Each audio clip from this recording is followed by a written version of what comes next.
Welcome back to Iran Protests Weekly, where we round up the protest rallies of Iran's people against the mullah's regime.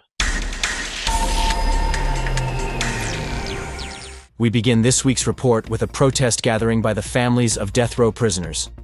Continuing the No to Execution Tuesdays campaign, this week's protest began with a hunger strike by 1,500 death row inmates, and saw their families gathering in Tehran, calling for a halt to the execution of their loved ones.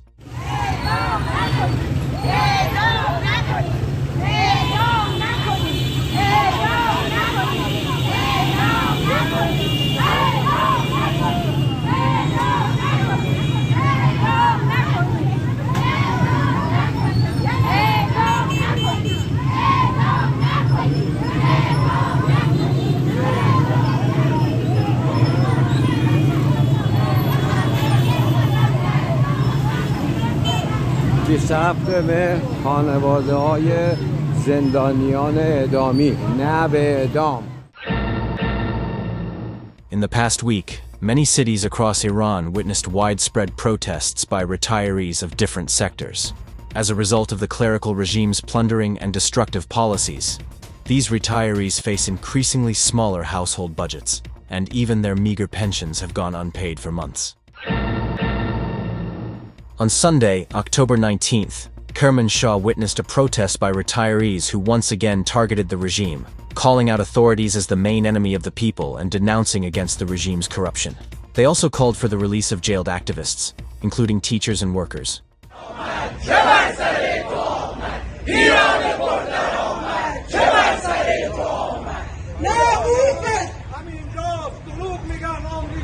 دشمن ما همینجاست دروغ میگن آمریکا دشمن ما همینجاست دروغ میگن آمریکاست کارگر زندانی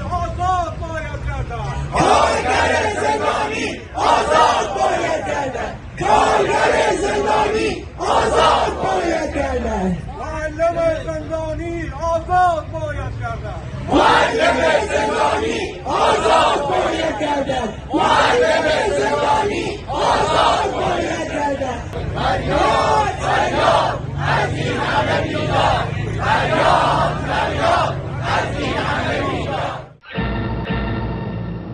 In Shush, retirees also held a rally on the same day, voicing their protest against the dire economic and living conditions, corrupt officials, and lack of actions by regime President Masoud Pezeshkian.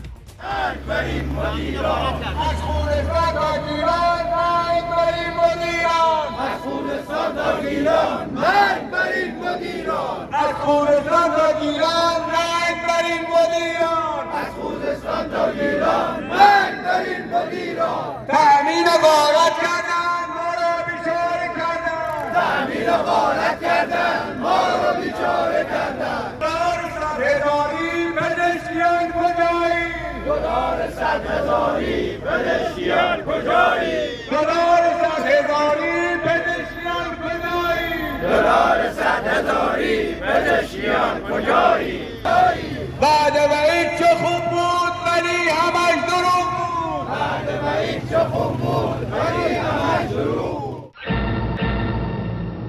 On Sunday, Tehran also saw a large gathering of oil industry retirees, protesting low pensions and the plundering of the pension fund by regime officials.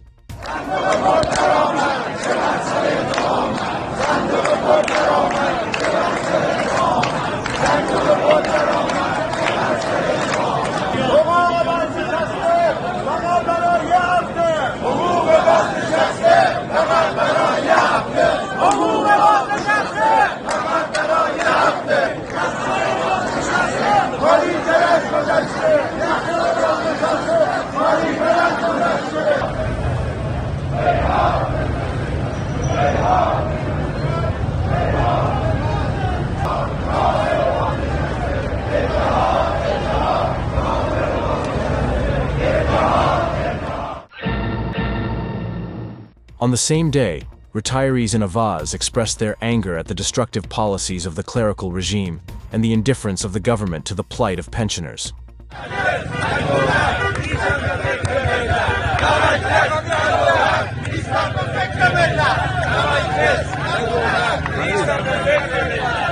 Rallies.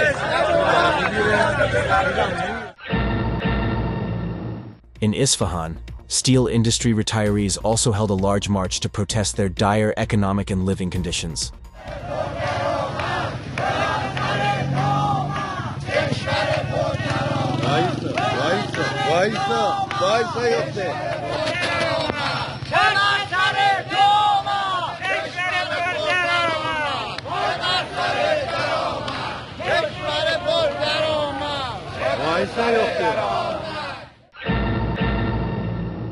Many other cities, including Tabriz, Shiraz, Hamadan, and Zanjan, also witnessed extensive protest gatherings by retirees.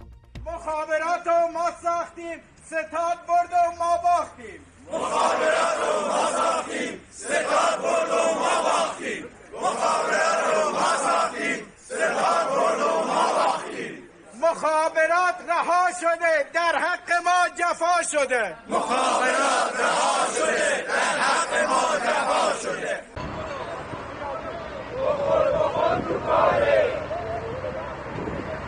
مشکل ما حل میشه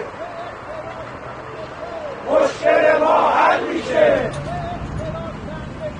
مشکل ما حل میشه دوستی و مبارکبادشون دوستی و مبارکبادشون دوستی و مبارکبادشون شرکت پردرآمد چه بر سر تو آمد شرکت پردرآمد چه بر سر تو آمد شرکت پردرآمد چه بر سر تو آمد ما خالیه فریاد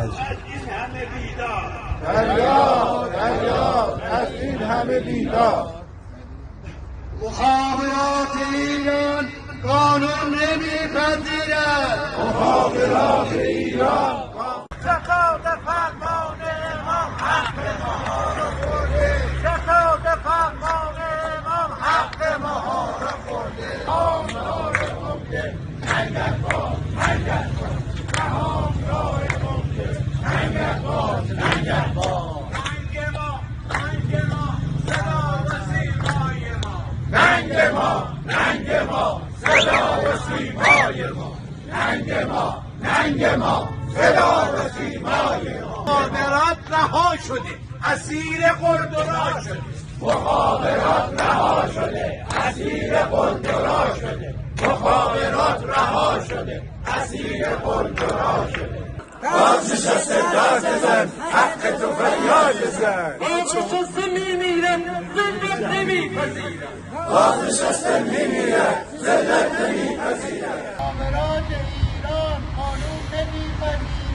مخابرات ایران قانون نمیپذیره شرکت پردرآمد چه بر سر تو آمد شرکت پردرآمد چه بر سر تو آمد شرکت پردرآمد چه بر سر تو آمد بنیاد تعاون حق ما رو خورده مخابرات برده بنیاد تعاون حق ما رو خورده مخابرات برده بنیاد تعاون حق ما رو خورده مخابرات برده بنیاد تعاون حق ما رو خورده مخابرات برده ستاد اجرایی حق ما رو خورده مخابرات برده ستاد اجرایی حق ما رو خورده مخابرات برده. On Sunday, October 19th, Tehran witnessed a gathering of hard-working bakers who took to the streets due to the plundering policies of the state-affiliated Nanino company and the non-payment of subsidies over the past months. They chanted, "Nanino, have some shame. Leave the bakeries alone."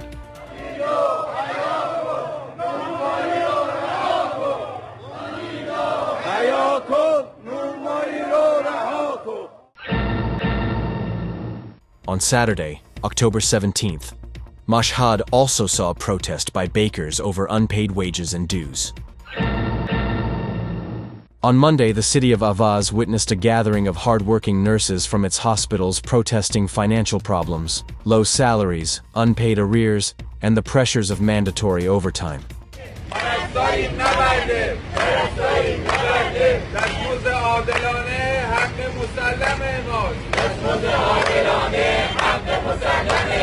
بعد وعید کافیه بعد وعید کافیه سفره ما خالیه بعد وعید کافیه سفره ما خالیه. Last week, protesting students at Kajeh Nasir Tusi University of Technology continued their previous protests and sit-ins, gathering to voice their opposition to security crackdowns and the poor quality of services at the university.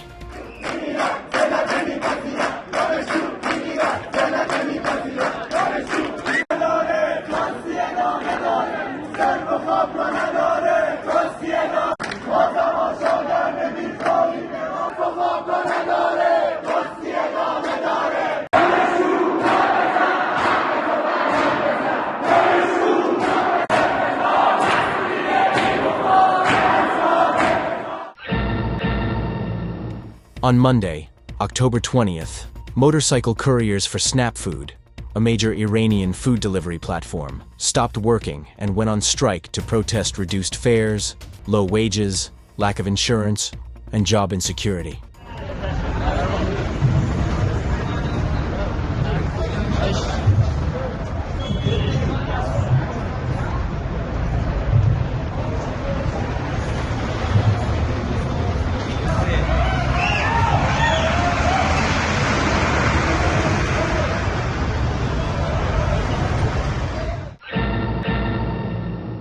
This week, victims who lost their investments in the Torrange Carpet Company in Sharacord also held a protest against the plundering of their capital by regime officials.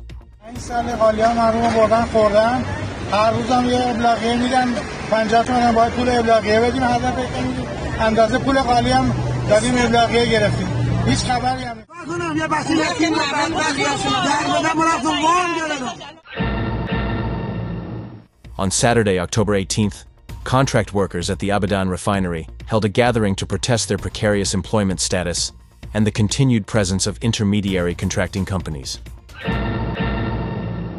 Workers in the Baragan oil region also marched and gathered to protest the failure to fulfill their legal rights.